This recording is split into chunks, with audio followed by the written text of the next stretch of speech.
Hello, my YouTube fam, and welcome back to your own channel. My name is अखिल महेश्वरी, लेकर के आया हूं आज वीडियो नंबर 56। आज हमारा नया टॉपिक है डेलीगेशन ऑफ अथॉरिटी। यह है आपकी एनसीईआरटी बुक का पेज नंबर 129। एंड बोल दो ना slogan, study together grow together. देखो, किसी भी टॉपिक को समझने से पहले, उसके इनसाइट्स को जानने से पहले उसका नेम का मीनिंग समझना बहुत इंपॉर्टेंट हो जाता है।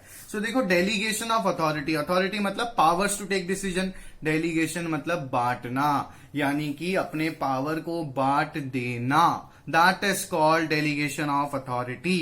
ठीक है, समझना। देखो, फर्स्ट मीनिंग क्या लिखी है इसकी, delegation of authority is the process, ये एक क्रोनोलॉजिकल स्टेप है ऑफ ट्रांसफरिंग रिस्पॉन्सिबिलिटी। रिस्पॉन्सिबिलिटी यानी कि आप यहां पे काम को, दायित्व को ट्रांसफर कर देते हो एक पर्टिकुलर काम के लिए, for a task to another employ, किसी और को। समझना। चलो पहले एक एग्जांपल से समझते हैं, आपको ज्यादा अच्छे समझ में आएगा डेलीगेशन ऑफ अथॉरिटी क्या होता है। ठीक है, अब मान लो आपके स्कूल का एग्जांपल ले लेते हैं, ऑर्गेनाइजेशनल एग्जांपल नहीं, आपके स्कूल का, बिकॉज आप स्टूडेंट्स हो तो आप ज्यादा अच्छे से समझ पाओगे। आपका प्रिंसिपल है स्कूल में, ठीक है। अब प्रिंसिपल जो है वो अटमोस्ट अथॉरिटी पर है, उसे सारे काम करने हैं, उसे स्टूडेंट्स को भी ध्यान रखना है कि स्टूडेंट्स की पढ़ाई अच्छे से हो रही है, उसे टीचर्स को भी सैलरी पे करनी है, उसे पेरेंट्स से भी मिलना है, उसे उसके नीचे जितने भी लोग हैं, इवन एक पियोन जो है, जो चपड़ासी जो काम करता है, जो स्वीपर है, क्लीनर है, सबका ध्यान रखना है। ठीक है, उसे गेट कीपर का भी ध्यान रखना है, छोटे से छोटा, बड़े से बड़ा काम करना है। ठीक है, चलो अब समझते हैं इसको। तो यार, अगर प्रिंसिपल है तो एक इंसान ही ना। अब अगर वो सारा काम करेगा, ठीक है, वो गेट कीपर का भी ध्यान रखता है, ठीक है, वो स्वीपर का भी ध्यान रखता है, पियोन का भी ध्यान रखता है, उसे बच्चों को भी ध्यान रखना है, और साथ ही साथ सारे स्कूल के डॉक्यूमेंटेशन को भी संभालना है, तो ऐसे में वो तो पूरे दिन बिजी रहेगा। और हो सकता है, क्योंकि है तो इंसान ही, हो सकता है कि कोई एक पर्टिकुलर काम करने से वो चूक जाए, है ना। तो प्रिंसिपल का क्या होगा, ऑटोमेटिकली फेलियर हो जाएगा उसके काम का, क्योंकि संभालना तो at the end of the day उसे सब कुछ ही है। तो ऐसे में प्रिंसिपल ने क्या किया, प्रिंसिपल ने दिमाग लगाया। प्रिंसिपल ने क्या किया कि एक लिस्ट बनाई, so important work and not so important work. तो जो सो इंपॉर्टेंट है, जो बहुत ही जरूरी है प्रिंसिपल को करना, लाइक डॉक्यूमेंट्स संभालना, पेरेंट्स का ध्यान रखना, स्टूडेंट्स की पढ़ाई पर कंट्रोल करना, पेरेंट्स टीचर मीटिंग पर ध्यान रखना, तो ये सारी चीजें प्रिंसिपल ने सोचा कि ये तो मैं खुद करूंगा, ठीक है, या खुद करूंगी। और जो छोटे मोटे नॉट सो इंपॉर्टेंट काम थे, जैसे गेट कीपर, ठीक है, वॉचमैन का ध्यान रखना, है ना, गेट कीपर की रिस्पॉन्सिबिलिटी कि स्कूल में कोई इंट्रूडर ना आ जाए, कोई दूसरा पर्सन ना आ जाए, है ना। तो ये उसने स्कूल ने, प्रिंसिपल ने क्या किया, ये छोटा सा काम, नॉट सो इंपॉर्टेंट काम, जो उसके लेवल पे इतना इंपॉर्टेंट नहीं है, डेलीगेट कर दिया, बांट दिया। ये काम डेलीगेशन ऑफ अथॉरिटी कर दिया। किसको बांट दिया, गेट कीपर को बांट दिया। So what is delegation of authority, आप समझो, delegation of authority is the process, ठीक है, ऑफ ट्रांसफरिंग रिस्पॉन्सिबिलिटी। यहां पे प्रिंसिपल ने क्या किया, रिस्पॉन्सिबिलिटी को ट्रांसफर कर दिया, काम को बांट दिया है, फॉर अ टास्क, एक पर्टिकुलर काम बांटा। कौन सा काम, नॉट सो इंपॉर्टेंट काम, है ना, टू अनदर एम्प्लॉय, किसी एम्प्लॉय को जो उसके सबऑर्डिनेट है और वो काम उतना इंपॉर्टेंट नहीं है, वो बांट दिया। ठीक है, अब देखो, जब उसने ये काम बांट दिया प्रिंसिपल ने, तो जब वो काम देंगे, रिस्पॉन्सिबिलिटी देंगे गेट कीपर को, तो वो उसको थोड़ी सी अथॉरिटी भी देंगे। अथॉरिटी कैसे देंगे, पावर भी देंगे। कैसे कि एक पर्टिकुलर उन्होंने कह दिया कि है ना, 10 बजे तक, है ना, कोई भी एंट्री लेना चाहे, पेरेंट्स हो, कोई बुक बनाने वाला पब्लिशर हो, कोई भी मुझसे मिलना चाहे तो तुम अलाउ कर देना। 10 बजे के बाद अगर कोई आता है, कोई कितना इंपॉर्टेंट हो, अलाउ मत करना।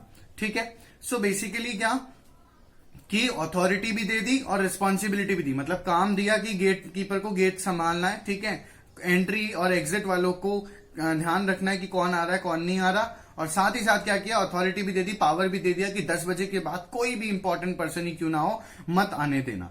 ठीक है, इसके साथ ही साथ मुझे एक चीज बताओ, गेट कीपर अगर कोई गलती कर देता है तो क्या प्रिंसिपल गेट कीपर पर ही अकाउंटेबिलिटी डाल देगा कि ये तो उसकी गलती है, मैंने नहीं की।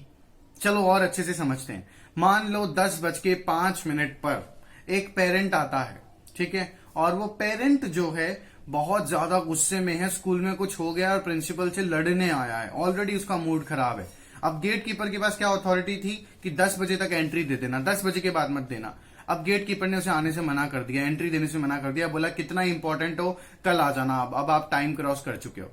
तो पेरेंट गुस्से में आग बबूला होकर के चला जाता है। अगले दिन आता है वो 9 बजे और प्रिंसिपल को जाके बोलता है कि कैसा गेट कीपर रख रखा है आपने, वो मेरे को एंट्री नहीं दे रहा था, हम बच्चे को फीस देते हैं, उसके बाद भी उसने मुझे एंट्री नहीं दी और 5 मिनट लेट। मैम हम तो इंसान है सर, हम तो इंसान है, 5 मिनट तो लेट हो सकता है और मेरे को आपसे बात करना ज्यादा जरूरी था, लाइक दैट, है ना, मेरा बच्चा भी तो आपकी रिस्पॉन्सिबिलिटी है। ऐसे पेरेंट्स शाउट करता है प्रिंसिपल पर आके।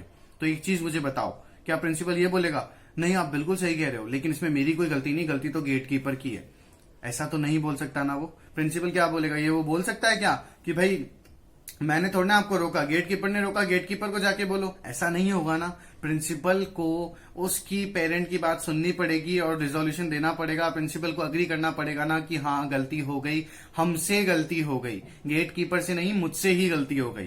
तो इसका मतलब क्या कि जब भी एक इंसान, जब भी एक ऑर्गेनाइजेशन में एक सुपीरियर अपने से छोटे सबऑर्डिनेट को जब कोई रिस्पॉन्सिबिलिटी देता है, रिस्पॉन्सिबिलिटी के साथ अथॉरिटी देता है, तो उसकी अकाउंटेबिलिटी खत्म नहीं होती है। यानी कि प्रिंसिपल ने काम बांट दिया अपना गेट कीपर को, उसको अथॉरिटी भी दे दी कि 10 बजे के बाद किसी को परमिट मत करना, लेकिन अगर कोई मिस हैपनिंग होती है, कोई गलती होती है गेट कीपर से, तो at the end of the day accountable कौन होगा?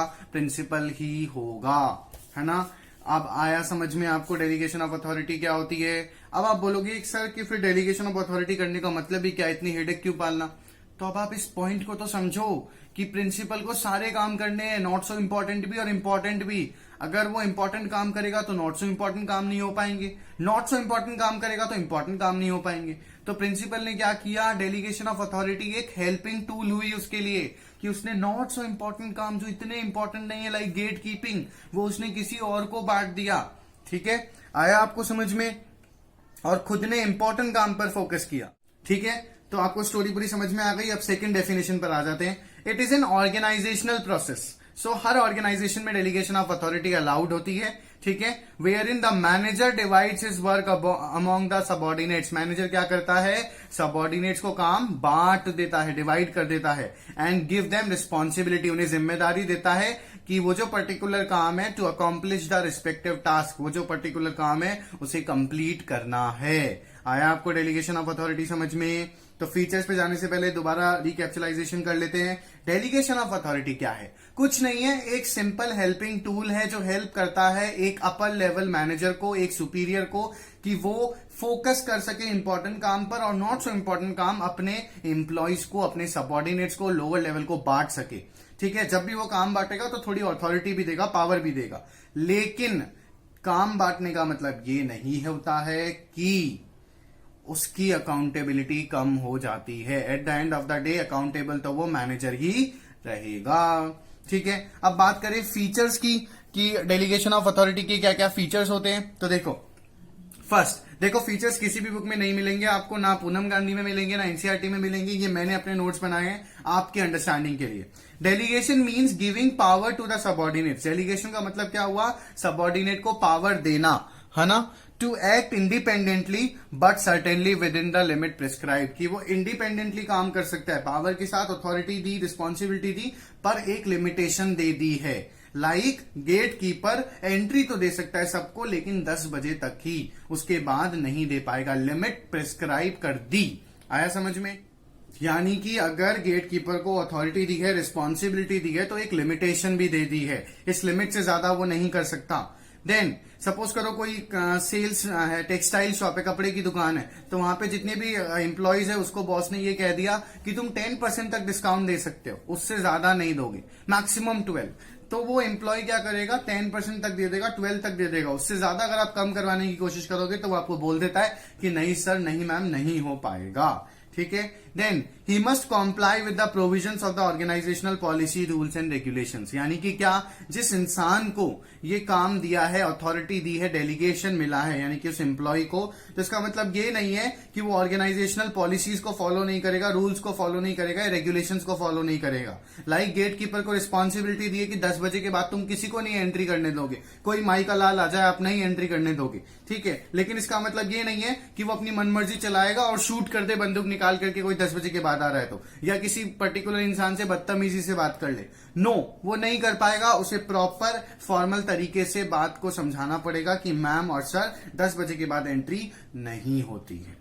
Then delegation does not mean that managers give up his authority. बहुत इंपॉर्टेंट, प्रिंसिपल ने गेट कीपिंग का काम बांट तो दिया, पर इसका मतलब ये नहीं है कि वो अकाउंटेबल नहीं है। अगर गेट कीपर कोई गलती कर देता है, जैसे किसी पेरेंट को गुस्सा आ गया, तो अकाउंटेबिलिटी प्रिंसिपल की ही होगी। He certainly share some authority with the subordinate. Definitely authority बांटी है, प्रिंसिपल ने गेट कीपर को अथॉरिटी दी कि 10 बजे तक एंट्री दो, उसके बाद मत देना। लेकिन अगर गेट कीपर से कोई मिस्टेक हो जाती है तो उसके लिए गेट कीपर से ज्यादा प्रिंसिपल जो है, जिसने काम बांटा है, जो अपर लेवल पर है, जो मैनेजर है ऑर्गेनाइजेशन में, उसकी अथॉरिटी होगी, अकाउंटेबिलिटी होगी। वो अपनी अकाउंटेबिलिटी से मुकर नहीं सकता है। देन देखो नेक्स्ट क्या है इसका feature. Authority once delegated can be further expanded और withdrawn by the superior depending on the situation. तो ऐसा नहीं कि अथॉरिटी जो डेलीगेट की गई है, जो गेट कीपर को काम मिला, वो परमानेंट है। ठीक है, प्रिंसिपल जब चाहे तब उसको वो काम बढ़ा भी सकता है उसका, और हो सकता है कि वो उसे उस ड्यूटी से हटा भी दे कि नहीं, तुम्हें गेट कीपिंग का काम नहीं संभालना है, तुम अच्छे से नहीं संभाल रहे। तो इसका मतलब अगर किसी सबऑर्डिनेट को रिस्पॉन्सिबिलिटी और अथॉरिटी मिली है सुपीरियर से, तो सुपीरियर जब चाहे तब विड्रॉ भी कर सकता है या फिर उस अथॉरिटी को बढ़ा भी सकता है। The manager cannot delegate the authority which he himself does not possess. He cannot delegate the full authority to a subordinate. दो चीजें ध्यान रखना कि मैनेजर यानी कि जो भी इंसान आपको काम दे रहा है एज एन एम्प्लॉय को, वो कभी भी आपको वो काम नहीं दे सकता जो उसके खुद दायरे में नहीं है। यानी कि एक ऑर्गेनाइजेशन में प्रोडक्शन मैनेजर प्रोडक्शन को लेकर के सारे काम डेलीगेट कर सकता है, मार्केटिंग के काम वो डेलीगेट नहीं कर सकता, क्योंकि वो खुद मार्केटिंग की अथॉरिटी नहीं है उसके पास। ठीक है, और एक चीज और ध्यान रखना कि वो कभी भी पूरी अथॉरिटी नहीं दे पाएगा, यानी कि गेट कीपर को पूरी अथॉरिटी नहीं मिलेगी, वो थोड़ी बहुत लिमिटेड जितना काम करने के लिए रिक्वायर्ड अथॉरिटी है वो मिलेगी। ठीक है, then the delegation of authority may be oral और written and may be specific और जनरल। तो डेलीगेशन ऑफ अथॉरिटी क्या है, बोलकर भी दी जा सकती है, लिख करके भी दी जा सकती है कि प्रिंसिपल एक बाय ऑर्डर करके एक लेटर हेड पर, स्कूल के लेटर हेड पर लिख दे कि दिस इज योर रिस्पॉन्सिबिलिटी। ठीक है, लेकिन और ऐसा भी हो सकता है कि स्पेसिफिक भी हो, यानी कि किसी एक पर्टिकुलर इंसान को मिले या जनरली सबको मिल जाए। ठीक है, like that. Then the delegation is an art and must comply with the fundamental rules of an organization. देखो काम को बांटना अच्छा है, ठीक है, कि नॉट सो इम्पोर्टेंट काम भी हो रहा है और सो इम्पोर्टेंट काम भी हो रहा है, आप दोनों काम एक साथ मैनेज कर रहे हो एज अ सुपीरियर। तो डेलीगेशन एक आर्ट है, इसका आपको यूज करना है, बिल्कुल यूज करना है, लेकिन आप कभी भी ऑर्गेनाइजेशन के रूल्स को ब्रेक नहीं करोगे। जैसे मान लो ऑर्गेनाइजेशन में लिखा है कि डेलीगेशन उसी इंसान को मिलेगा जो 25 ईयर्स से ज्यादा का है, तो कभी भी एक सुपीरियर अपने उस सबऑर्डिनेट को डेलीगेट नहीं कर सकता जिसकी एज 25 से कम है। ऑर्गेनाइजेशन पॉलिसी को फॉलो करना जरूरी है। आया समझ में? सो ओवरऑल हमें ये क्या लेकर के चला जाता है पूरा टॉपिक, कि ओवरऑल हमें समझ में आया डेलीगेशन मतलब काम का बांटना, और कंक्लूजन ये है कि डेलीगेशन ऑफ अथॉरिटी में 3 एलिमेंट्स होते हैं, जिसे एलिमेंट्स ऑफ डेलीगेशन कह सकते हो, अथॉरिटी, रिस्पॉन्सिबिलिटी एंड अकाउंटेबिलिटी। तो समझ लो अब मेरे साथ, अब आपको आता है, आप खुद दिमाग लगाओ। अथॉरिटी मतलब कि पावर देना किसी को जब आप काम बांट रहे हो। रिस्पॉन्सिबिलिटी मतलब काम देना, यानी कि गेट कीपर को काम दिया तो वो रिस्पॉन्सिबिलिटी, गेट कीपर को अथॉरिटी दे दी कि 10 बजे के बाद नहीं आने दोगे, 10 बजे तक आने दे सकते हो, सबका डेटा एंट्री करना। So this is authority.